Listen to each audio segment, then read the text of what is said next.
So Hunter transferred to our school last August. He was cute, smart, and actually nice without trying too hard. I got this massive crush on him right away and told my friend Valeria about it. She was super supportive when I told her.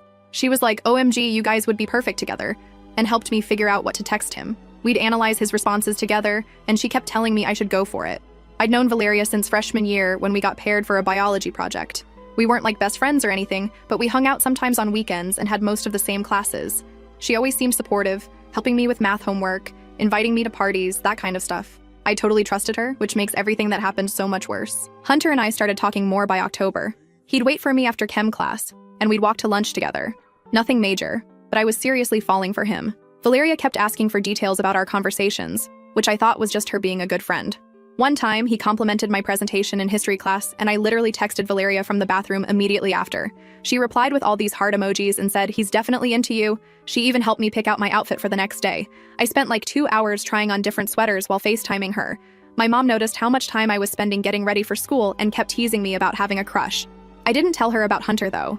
My parents are the type who'd want to meet him immediately and analyze everything, which would have been mortifying. In November, I finally got brave enough to ask him to a movie. Valeria helped me draft the text, telling me exactly what to say. I was so nervous that I had to close my eyes when I hit send. He took forever to respond and just said, "Sorry, was busy" on Sunday night. Then Monday at school, he basically ignored me. I was confused until Wednesday when Tiffany came up to me at my locker asking if I was stalking Hunter. I laughed it off until she told me Valeria had been telling everyone I was obsessed with her boyfriend. Her boyfriend? I had no idea they were even talking. That afternoon, I saw them together in the parking lot. He had his arm around her waist. When she saw me looking, she whispered something to him, and they both laughed. I felt like such an idiot. I couldn't even focus in class the rest of the day. My English teacher, Mr. Benson, asked if I was feeling okay because I kept staring out the window instead of participating in the discussion. I mumbled something about not sleeping well, and he left me alone. That night, I couldn't stop crying. My brother Rodney heard me through the wall and knocked on my door asking if I was okay. I told him it was just period stuff to make him go away. I didn't want anyone to know how stupid I felt. I confronted Valeria the next day at lunch. I was shaking so much I could barely hold my tray. I asked her how long she'd been dating Hunter, and she just casually told me they'd been together since September. The whole time she was helping me text him, they were already dating. When I asked why she pretended to help me if she knew I had no chance, she just shrugged and said she thought it was better than telling me to back off. She didn't even seem to think she'd done anything wrong. I just stood there with my lunch tray, feeling like everyone was watching us. By Friday, the rumors were everywhere. According to Valeria, I'd been desperately chasing Hunter even though I knew they were dating. She showed people our text conversations about him, twisting everything to make me look crazy. I started skipping lunch because I couldn't deal with the stares. My parents noticed I wasn't eating and started asking questions. I told them I was just stressed about upcoming tests. Dad even made my favorite pasta dinner that weekend to cheer me up, which just made me feel worse for lying. My friend Ruby sent me screenshots of a group chat where Valeria and her friends were talking about my obsession. Hunter was in it too, calling me that weird girl who wouldn't leave him alone. I wanted to die. I deleted all my social media apps from my phone for the weekend. Mom kept asking why I was so quiet, and I just blamed it on period cramps again. I spent most of Saturday in bed watching TikTok and ignoring texts. My friend Jess invited me to a movie, but I made up an excuse about family obligations. I couldn't risk running into Valeria or Hunter. December sucked. Someone wrote "stalker" on my locker. My lab partner Sam asked to switch because he heard things. When I tried telling Tiffany my side, she cut me off saying Valeria had warned her I'd make up stuff. In chemistry, we had to do group work, and nobody wanted me in their group. The teacher had to assign me to a team, and they barely spoke to me the whole period. One girl literally moved her chair away from me like I had some contagious disease. The holiday dance was coming up, and I had already bought a ticket before all this happened. I ended up giving it to my brother's friend and telling my parents I had too much homework to go. They were concerned about me becoming antisocial, but didn't push it. I spent winter break hiding from everyone. My cousin came to visit for Christmas, and even though we usually get along great, I barely talked to her. My aunt kept asking my mom if I was going through something, and I overheard them talking about teenage depression one night when they thought I was asleep. When school started again in January, I tried to keep my head down, but Valeria kept making it worse. She and Hunter would make out right in front of me. She'd text me stuff like, "Hunter thought your outfit was funny today," then deny sending anything. My dad sat me down one weekend and asked what was going on. He thought maybe I was using drugs or something. I almost laughed at how wrong he was. I ended up telling him I was just stressed about college applications, even though those were still months away. He seemed relieved it wasn't drugs and offered to help me research schools, which made me feel even more guilty about lying. In February, someone made a fake Instagram with my photo that sent creepy messages to Hunter. Everyone assumed it was me. I got called to the counselor's office and they called my parents. I kept saying it wasn't me, but no one believed me. My mom had to leave work early to come to school for a meeting. She was so confused and embarrassed. The counselor showed us the messages and they were so cringe. Stuff like, "I dream about you every night and we're meant to be together." My mom kept saying, "This doesn't sound like my daughter at all." But the counselor just gave her this pitying look like she was in denial. When we got home, Mom tried to have a heart-to-heart about healthy relationships and obsession. I ended up screaming that I didn't do it and slamming my door. We barely spoke for days after that. The only person who still talked to me was Ruby's freshman sister, Yael. She believed me because Valeria had been mean to her before too. One day in March, I was at her house studying when she went to get snacks. Her Facebook was open on her laptop and I saw Valeria's name in a conversation with Ruby. I know I shouldn't have looked, but I couldn't help it. What I found made me sick. Valeria had told Hunter she was pregnant to keep him from breaking up with her. She wasn't pregnant at all. She was faking morning sickness, making up doctor's appointments, and had sworn Ruby to secrecy. There were messages where Ruby asked about ultrasound pictures Valeria had shown Hunter, and Valeria admitted she got them from Google. She straight up told Ruby she wasn't pregnant but needed Hunter to stay with her. I took pictures of the conversation with my phone while Yael was downstairs. I felt guilty for snooping, but also like I'd finally found proof that Valeria was a liar. When Yael came back, I told her what I saw. She wasn't even surprised. She said lots of people knew except Hunter, and Valeria had threatened anyone who might tell him. I went home that day feeling like I was carrying this huge secret. I couldn't focus on homework or even the shows I was watching. My mom asked if I was feeling okay because I barely touched dinner. I said I had a headache, which wasn't exactly a lie. My head was pounding from all the stress. I didn't know what to do with this information. Meanwhile, Valeria kept ruining my life. In April, she convinced our English teacher to move my seat because I was making her uncomfortable by looking at Hunter. My mom and dad argued about it one night when they thought I couldn't hear. Mom wanted me to start fresh somewhere else, but Dad said running away wouldn't solve anything and would teach me the wrong lesson. I sat at the top of the stairs listening to them fight about my future. Rodney found me there and sat down next to me. He's only 14, but sometimes he seems smarter than me. He asked if I was okay, and for some reason, I actually told him the truth about everything. The crush, Valeria's lies, the fake pregnancy, all of it. He just listened without interrupting, which was weird for him since he usually can't shut up. When I finished, he said Valeria sounded like a psycho, and I should tell Hunter the truth. I explained how no one would believe me and it would just make everything worse. He couldn't understand why I wouldn't just fight back. Then, Hunter posted this big prom proposal for Valeria on Instagram with the caption, "Can't wait to start our future with the mother of my child." Everyone was commenting congrats about the baby. I snapped. I made an anonymous email and sent Hunter all the screenshots from Ruby and Yael's conversation. I showed him the fake ultrasound matched with the Google image. I included details only Valeria would know. I felt sick after I sent it. I couldn't sleep that night, just staring at my ceiling, wondering if I'd made everything worse. My mom came in to check on me because my light was still on at 2 a.m. I pretended to have fallen asleep reading. 3 days later, everything exploded. Hunter confronted Valeria, and she admitted the pregnancy was fake. But she somehow turned it around and said I'd been plotting revenge because I was jealous. She claimed I catfished her to get her to reveal her secrets. Hunter broke up with her.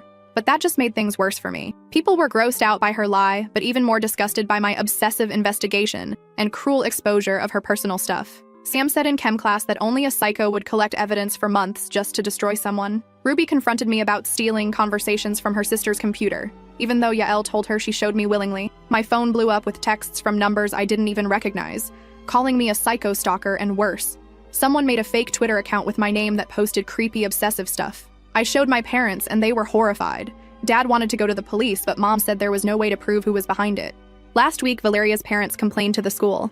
I got suspended for cyberbullying and creating a hostile environment. Hunter texted to thank me for telling him the truth, then blocked me on everything. My mom cried when the principal called about my suspension. Dad got so angry he had to leave the room during the meeting. When we got home, they argued again. Mom saying we should have switched schools when we had the chance. Dad saying the school was completely out of line, punishing me instead of Valeria. I locked myself in my room and put my headphones on so I wouldn't have to hear them fighting about me. Rodney slipped a chocolate bar under my door with a note saying, "This sucks, not your fault." It made me cry even harder.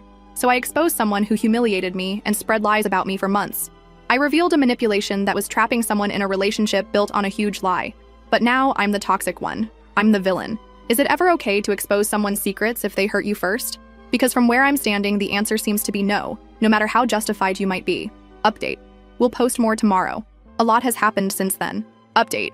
Thanks for all your comments. Reading them made me feel less alone, even if I'm still a mess about everything. Here's what's been happening since my suspension. My parents are taking this totally differently.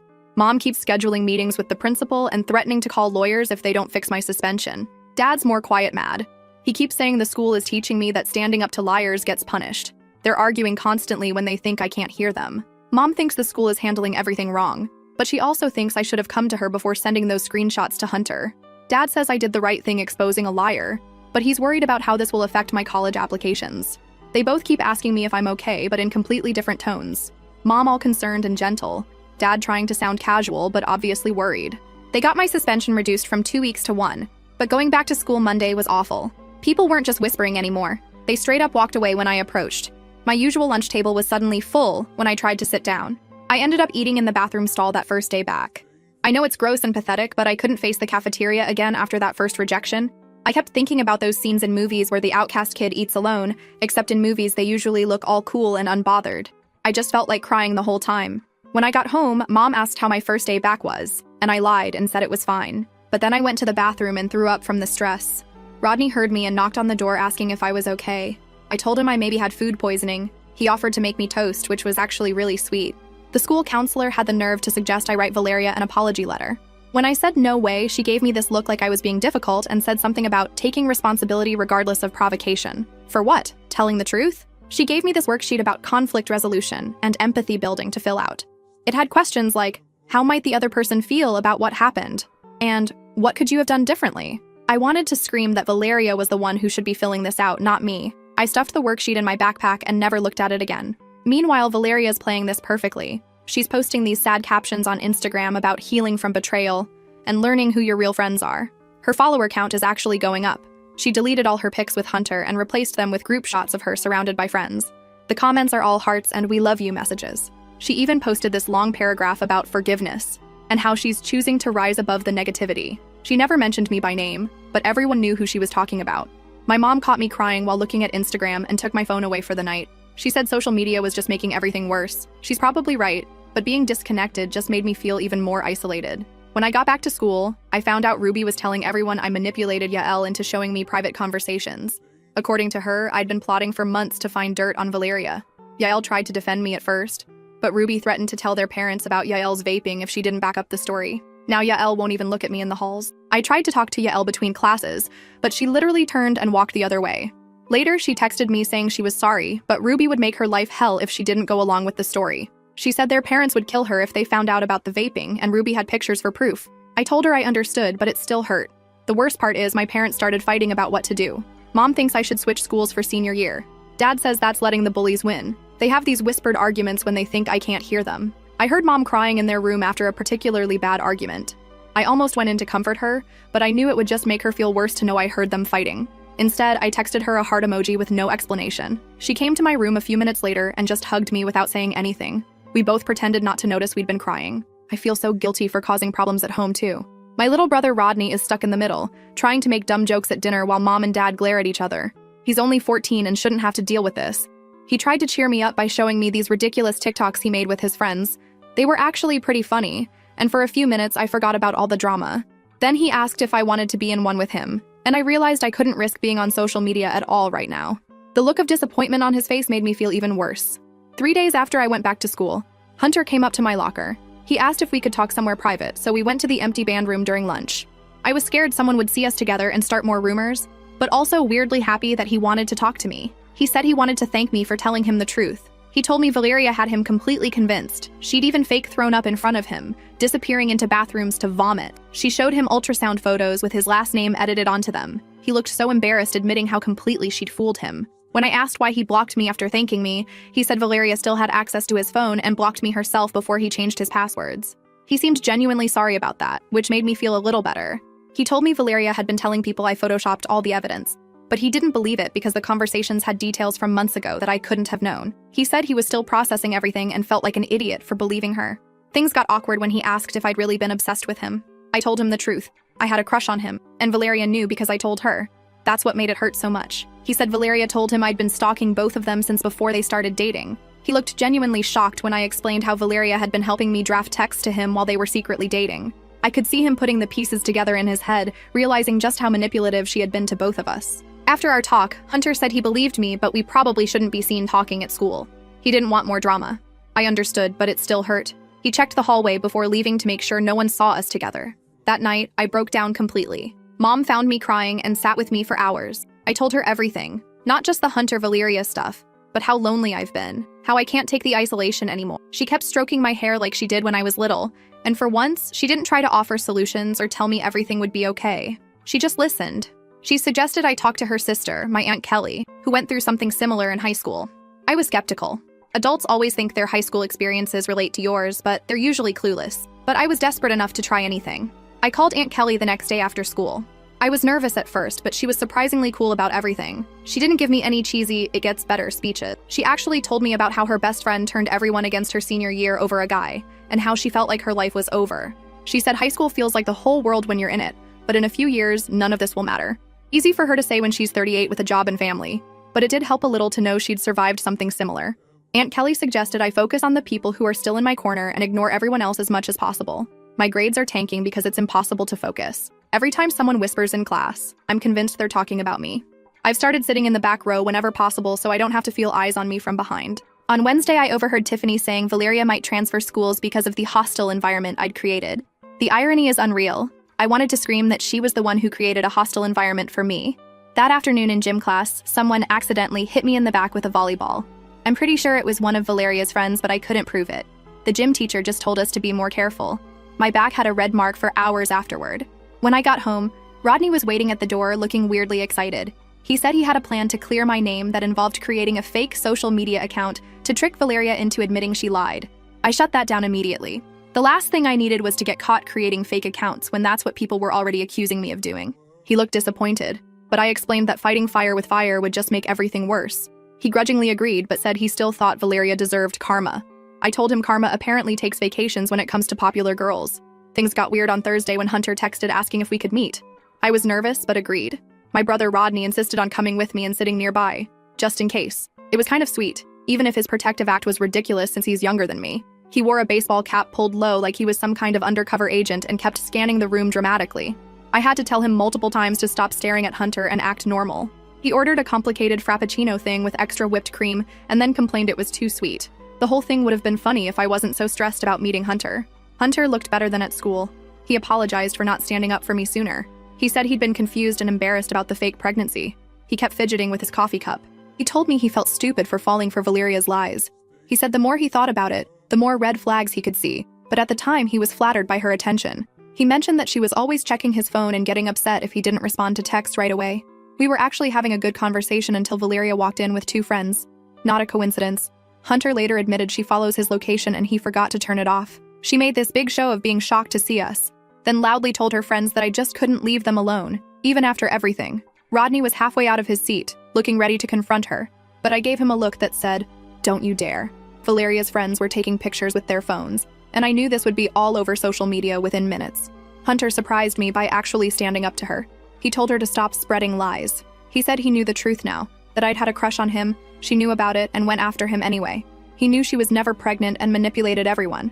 Valeria immediately started crying, saying she couldn't believe he was taking her side after everything they'd been through. Everyone in the coffee shop was staring. Her friends glared at me like I'd caused the scene. An older woman at the next table was openly watching the whole thing like it was a TV drama. We left quickly. Hunter walked us to our car and thanked me again for telling him the truth, even though it cost me so much. He said he wasn't ready for any relationship right now, but hoped we could maybe be friends eventually. Rodney was buzzing with excitement the whole way home, saying Hunter was actually cool, and Valeria got what she deserved. I was just exhausted and dreading the fallout that would inevitably come the next day. When I got home, my parents were sitting at the kitchen table looking serious. The school had called them. Valeria's parents were threatening to file a restraining order against me, claiming I was harassing their daughter by meeting with Hunter. They'd somehow found out about the coffee shop within hours. They asked me exactly what happened, and I explained everything. How Hunter had texted me, how Valeria showed up after we were already there, how I didn't approach her at all.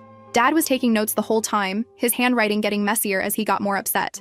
My parents had another argument that night about how to handle everything. Mom wanted to be proactive and talk to Valeria's parents directly to defuse the situation. Dad thought that would make things worse and wanted to wait and see if they actually filed for a restraining order, or if it was just a threat. I could hear them from my room, their voices rising and falling as they went from discussing logical next steps to venting their frustrations. At one point, Mom started crying, saying she just wanted her happy daughter back. That made me feel horrible. The next morning at school, someone had taped a pregnancy test to my locker. It was negative, with a note that said, "Unlike some people, I'm not a liar." A teacher saw it and took it down before most people arrived, but a few early students definitely saw it. The teacher asked if I knew who did it, but of course I had no proof. At lunch, I tried sitting with a group of girls I'm friendly with but not close to. They didn't tell me to leave, but they suddenly became very interested in their phones and stopped talking. After 5 minutes of excruciating silence, I made an excuse about forgetting something in my locker and left. The worst part is, I'm starting to question myself. Was sending those screenshots the right thing to do? Should I have found another way to tell Hunter? Should I have just minded my own business and let him figure it out eventually? Dad says I did what anyone would do when faced with such a massive lie. Mom says she understands why I did it, but wishes I'd handled it differently. I still don't know if I did the right thing. Was it worth it? Hunter knows the truth now, but my life is a complete disaster. My family is stressed and my last year of high school is ruined by this mess. If I could go back, would I still send those screenshots to Hunter? I honestly don't know, but I'm so tired of being the villain in someone else's story. For those who asked, no, I haven't tried talking to Valeria directly since this all happened. With legal threats being thrown around, I don't think that would help anything. Part of me wants to ask her why she did all this, but another part knows there's probably no answer that would satisfy me or make any of this make sense. I'll update if anything major changes. Right now, I'm just trying to survive each day and focus on graduating. All I want is to go somewhere no one knows this story, where I can start fresh without being that crazy stalker girl, or whatever label they've stuck on me. Thanks for reading all this. It helps to know someone is listening, even if you're all strangers on the internet. Final update. It's been a month since my last update. Sorry for disappearing. I needed time to process everything before writing again. Thanks for all the supportive messages. The Monday after my last post was one of the worst days yet. I walked into school to find people staring at their phones and then looking up at me. Turns out Valeria's friends had posted photos from the coffee shop confrontation with a completely twisted version of what happened. According to their posts, I had ambushed Valeria, and Hunter had defended me out of pity. There were comments calling me pathetic, psycho, stalker, you name it. I almost turned around and went home, but I knew that would just make things worse. Instead, I put my headphones on, blasted music, and pretended I couldn't hear the whispers as I walked to my locker. That's when I found the note, just the word liar in big letters taped to my locker. I showed it to the counselor, who basically shrugged and said there was nothing she could do without knowing who put it there. She suggested I was focusing too much on the negative and should move forward. In history class, Ms. Parker assigned group projects, and no one would make eye contact with me when she asked us to form groups. She ended up having to assign me to a group, and they all looked like they'd been sentenced to community service. During lunch, I hid in the library. The librarian, Mrs. Gonzalez, has always been nice to me. She pretended not to notice I was eating a sandwich behind a book, which is against the rules, and even recommended a novel she thought I'd like. It was a small kindness that meant more than she probably realized. That same day, I got called to the principal's office. Valeria's parents filed an official complaint against me for harassment and bullying. They wanted more punishment beyond my suspension. They claimed I was still spreading rumors and had orchestrated the coffee shop thing to humiliate her. Principal Matthews seemed so done with the whole situation. He barely looked at me while explaining the complaint. He told me without proof of who left the note, he couldn't do anything about that, but any more incidents with Valeria would have serious consequences. When I tried explaining my side, he cut me off and said he'd heard enough from both sides. I left his office feeling like I might throw up. I went straight to the bathroom and called Mom, crying. She came right away and demanded to see the principal. I could hear her yelling through the door.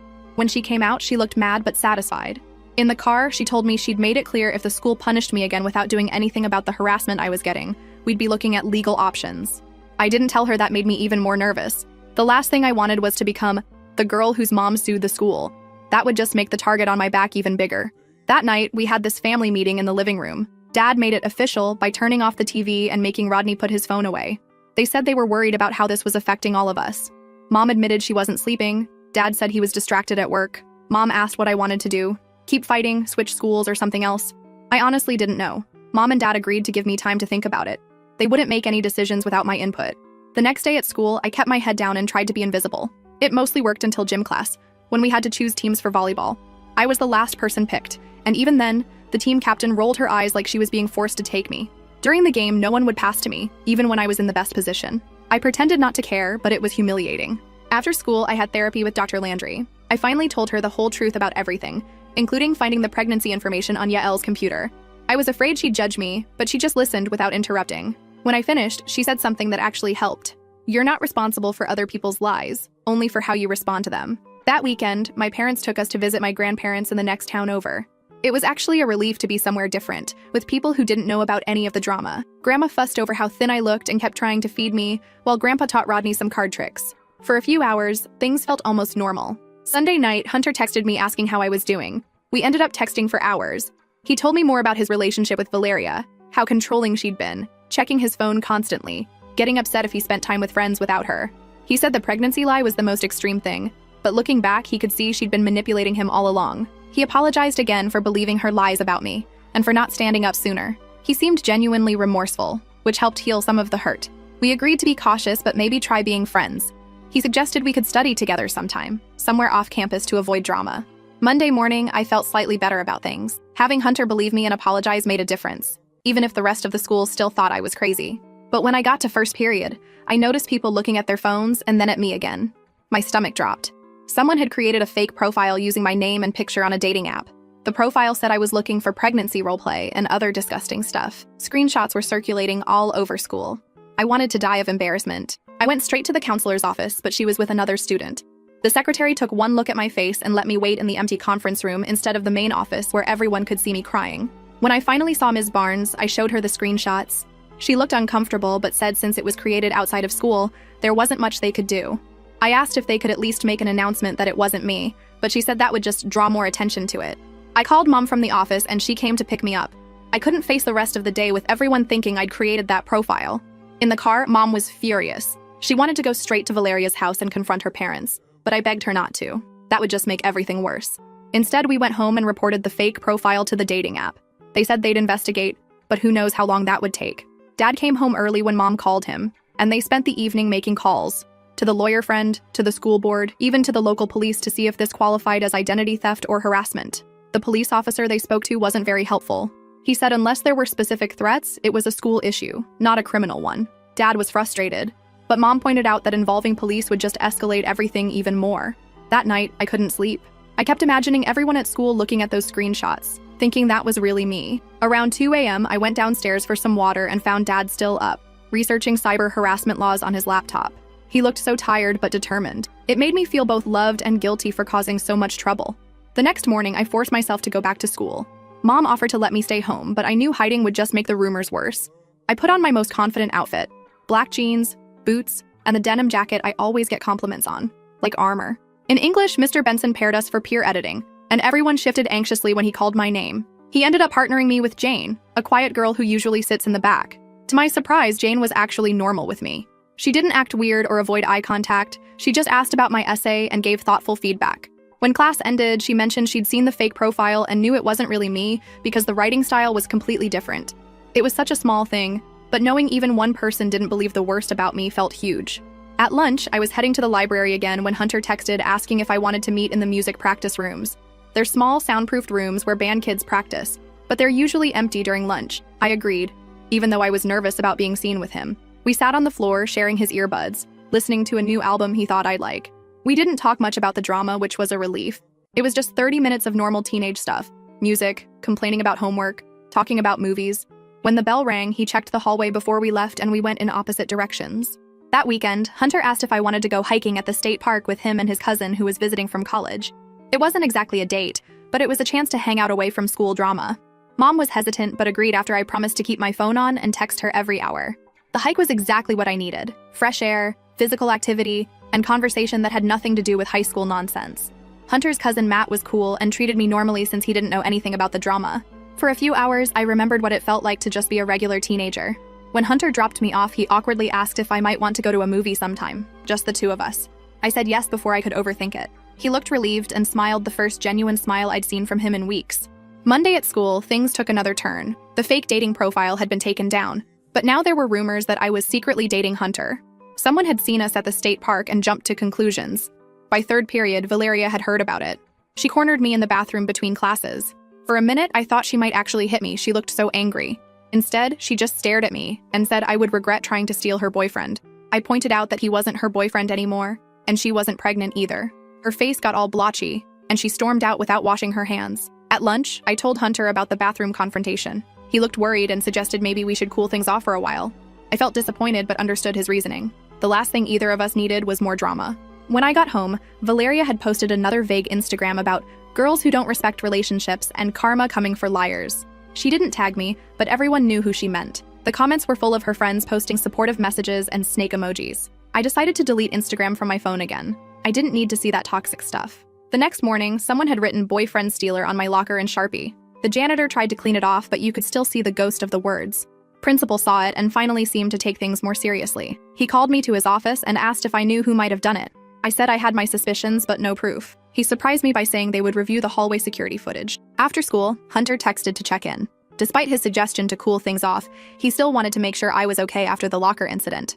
We ended up talking on the phone for an hour that night. He told me Valeria had been texting him constantly, sometimes angry, sometimes apologizing, sometimes threatening to tell everyone he pressured her into faking the pregnancy. He finally blocked her number. The next day at school, I was called back to Principal Matthews' office.